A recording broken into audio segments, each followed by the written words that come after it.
como já admitiu Dilma Rousseff, aspas, nós podemos fazer o diabo quando é hora da eleição.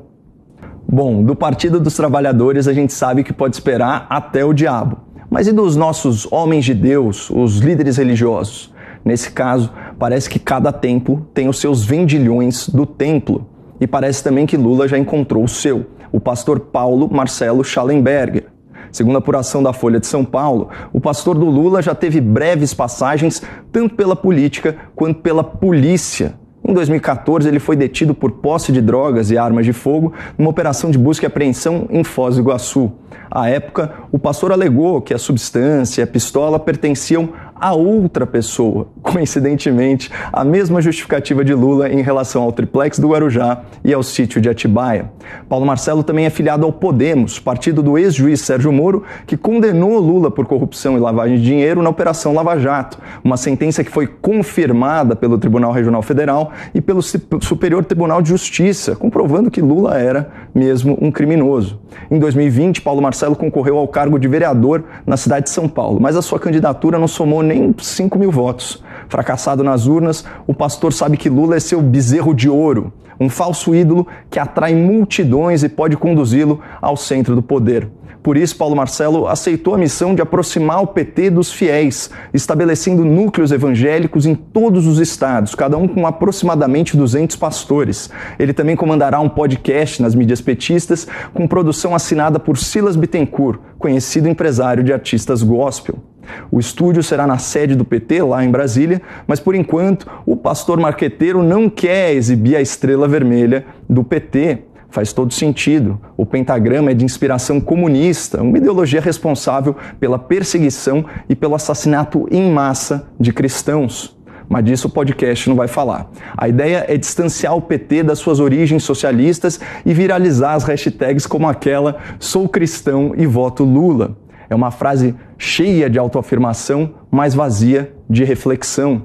Em Levítico 19:11 está escrito: não furtem, não mintam, não enganem uns aos outros. E a corrupção nada mais é do que políticos ricos e poderosos furtando dinheiro de cidadãos pobres e trabalhadores.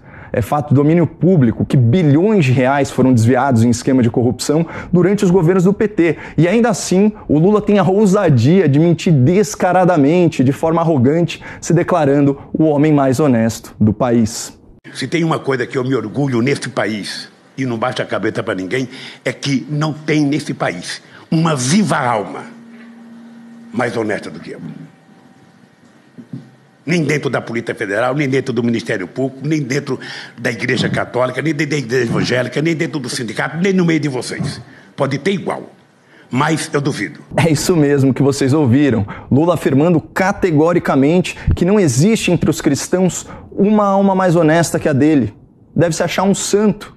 E é mesmo, um santo do pau oco. Essa habilidade assustadora do Lula de mentir com tanta naturalidade lembra as palavras de Cristo sobre o diabo.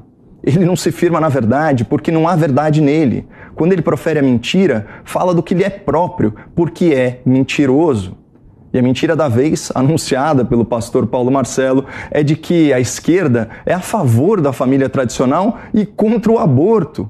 Que piada! A ministra Carmen Lúcia acaba de assinar uma carta pública defendendo, aspas, a expansão dos direitos sexuais e reprodutivos das mulheres, que é só um jeito menos chocante de dizer aborto.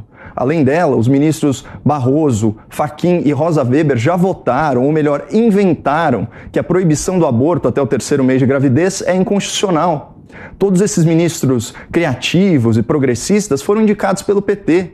E o próximo presidente da República fará pelo menos 2 indicações ao STF. Será que o público evangélico deseja um Supremo infestado de ministros pró-aborto ou prefere que haja um equilíbrio de posições na corte? Mas voltando ao pastor do Lula, os argumentos do Paulo Marcelo para defender o PT são ridículos. Aspas. Falam que a esquerda é contra a família. E Lula, que ficou casado 44 anos com a mesma esposa? Bom, antes de sair por aí espalhando que Lula era um marido exemplar, eu recomendo que o pastor leia uma matéria da Folha, intitulada, aspas, Relação com Lula explica influência de ex-assessora, sobre o vínculo entre o ex-presidente e a senhora Rosemary Noronha, que chegou a viajar no avião presidencial sem constar da lista oficial de passageiros. Entendedores entenderão.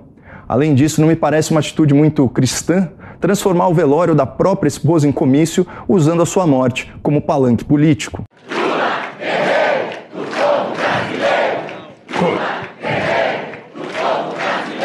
Queridos companheiras. Feio, né? Mas voltando para a nossa tese, você já parou para pensar por que a esquerda atua para desconstruir o modelo tradicional de família e demonstra tanta resistência às pessoas religiosas? É porque vínculos familiares e laços comunitários, como o das igrejas evangélicas, prejudicam a influência do Estado sobre o indivíduo. E a esquerda acredita num Estado forte, num Estado paternalista, o que fica muito mais difícil de vender quando as pessoas atribuem a Deus e ao seu próprio trabalho as coisas boas que acontecem nas suas vidas. Por isso, Paulo Marcelo, o pastor do Lula, vai ter que mentir tanto quanto seu chefe se quiser viralizar a hashtag Sou Cristão e voto em Lula. Esperamos que a verdade prevaleça e contamos com a sua divulgação para espalhá-la. Acesse o canal Caio Coppola no YouTube e compartilhe esse vídeo com a sua família e a sua igreja. Muito obrigado, não percam a esperança no Brasil e fiquem com Deus.